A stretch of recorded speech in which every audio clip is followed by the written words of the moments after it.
हम इसमें देखेंगे ब में आर्थिक अधिकार है ना। तो आर्थिक अधिकार नागरिकों के आर्थिक जीवन के विकास हेतु प्रदान किए जाते हैं। इनके अंतर्गत निम्न अधिकार आते हैं है ना। आर्थिक अधिकार के अंतर्गत निम्न है। तो सबसे पहले इसमें क्या है, आजीविका का अधिकार।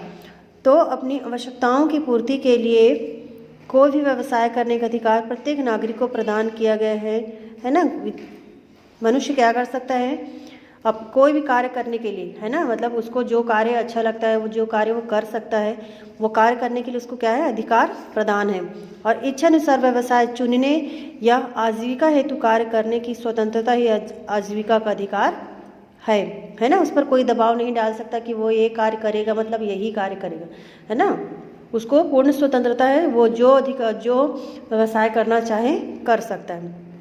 किसी को कोई विशेष की स्वतंत्रता है आजीविका का अधिकार है। किसी को कोई विशेष व्यवसाय अपनाने के लिए हम क्या कर बाध्य नहीं किया जा सकता, किंतु शासन विभिन्न नौकरियों व्यवसाय के लिए योग्यताएं निर्धारित कर सकता है। जब है ना, जब नौकरी मिलती है या जो नौकरी के लिए फॉर्म्स निकलते हैं ना, नौकरी के लिए वैकेंसी निकलती है, वैकेंसी में तो उसमें निर्धारित योग्यताएं होती है कि वो कितना पढ़ा लिखा होना चाहिए है ना, कितनी उम्र की होनी चाहिए, कौन सी जाति का है ना। इस हिसाब से सरकार जो है वो उसको निर्धारित करती है, ठीक है, सरकारी नौकरियों के लिए।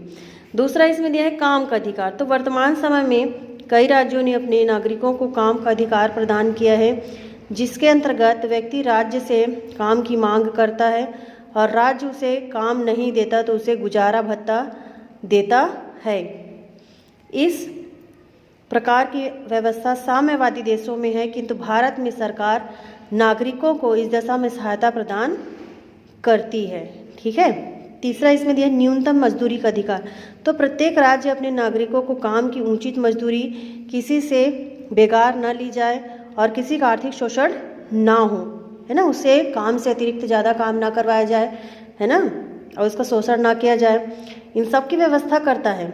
राज्य के कर्तव्य के अंतर्गत नागरिक विभिन्न सुविधाएं प्राप्त करता है। इस आवश्यकता की पूर्ति हेतु न्यूनतम मजदूरी अधिनियम के अंतर्गत प्रत्येक नागरिक को अपने काम के बदले न्यूनतम मजदूरी प्राप्त करने का अधिकार प्राप्त है, ठीक है। चौथा इसमें दिया अवकाश का अधिकार। तो एक निश्चित अवधि तक काम करने के पश्चात अवकाश का अधिकार प्रमुख अधिकारों में से है। अवकाश न देने से शरीर पर बुरा प्रभाव पड़ता है ना। इसलिए सरकारों ने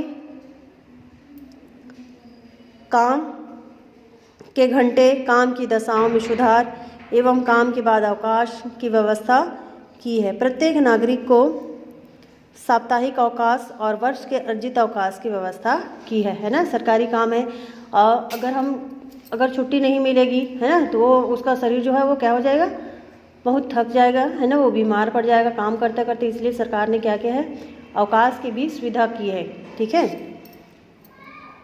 जैसे हर संडे, हर रविवार को छुट्टी रहती है ना, सभी सरकारी और प्राइवेट में भी है ना, ठीक है। पांचवा आर्थिक सुरक्षा का अधिकार। तो आर्थिक सुरक्षा के अंतर्गत नागरिकों के लिए वृद्धावस्था में बीमारी या अंगहीन होने की स्थिति में, आजीविका कमाने के योग्य न रहने की स्थिति में इस अधिकार के कारण ही आर्थिक सुरक्षा की प्राप्ति संभव है। निःशुल्क चिकित्सा पेंशन, विकलांग पेंशन आदि की आर्थिक सहायता के द्वारा व्यवस्था की जाती है। इसके अतिरिक्त प्रत्येक व्यक्ति को अपनी चल अचल संपत्ति को देश में कहीं भी रखने का अधिकार है, ठीक है। अब इसमें दिया है धार्मिक अधिकार। देखो, भारत में प्रारंभ से ही धर्मनिरपेक्ष राज्य रहा है। सभी धर्मों के नागरिकों को किसी भी धर्म का पालन करने का अधिकार है। और धार्मिक अधिकार के अंतर्गत निम्नलिखित 3 प्रमुख अधिकार आते हैं है ना। भारत ऐसा देश है जहाँ प्रत्येक नागरिक को है ना कोई भी धर्म मानने के लिए बाध्य नहीं कर सकते है ना, वो स्वतंत्र है। धार्मिक अधिकार है उनको कि वो कोई सभी अधिकार को अपना सकता है, ठीक है। तो उसके अंतर्गत यहाँ 3 बातें और कही गई हैं। फर्स्ट है इसमें धार्मिक विश्वास का अधिकार। तो प्रत्येक व्यक्ति अपनी इच्छा अनुसार कोई भी धार्मिक विश्वास रख सकता है। धर्म व्यक्ति का व्यक्तिगत अधिकार होता है, अतः राज्य की ओर से इसमें हस्तक्षेप आवश्यक माना जाता है। ठीक है, अनावश्यक मतलब कोई भी उसमें हस्तक्षेप नहीं कर सकता है। दूसरा, धर्म के प्रचार प्रसार का अधिकार।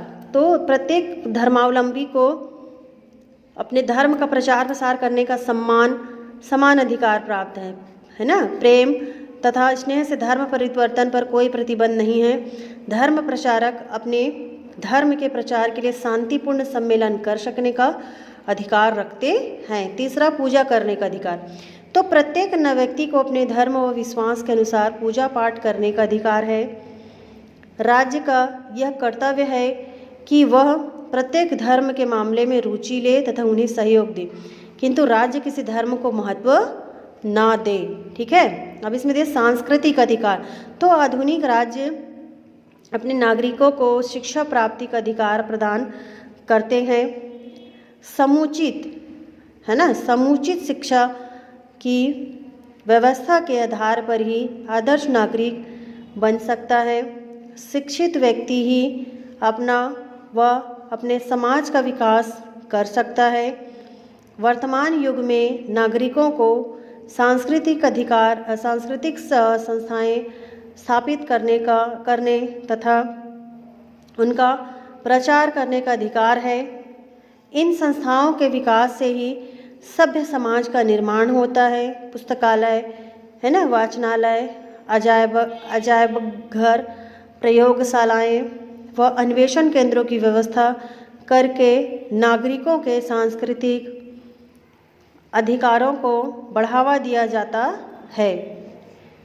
दिन भर काम करने के बाद थकावट आती है और इसके बाद व्यक्ति को अपनी रुचि का मनोरंजन करने का अधिकार है ना। दिन भर काम करने के बाद व्यक्ति थक जाता है ना, तो कुछ समय रेस्ट करने के लिए उसको कुछ मनोरंजन करने का भी अधिकार है। ठीक है, जैसे हम लोग टीवी देखते हैं है ना, गाने सुनते हैं। इसके लिए व्यक्ति वाचनालय, नृत्य, संगीत तथा अन्य कला केंद्रों की मांग करता है तथा राज्य यथासंभव इनकी व्यवस्था करता है।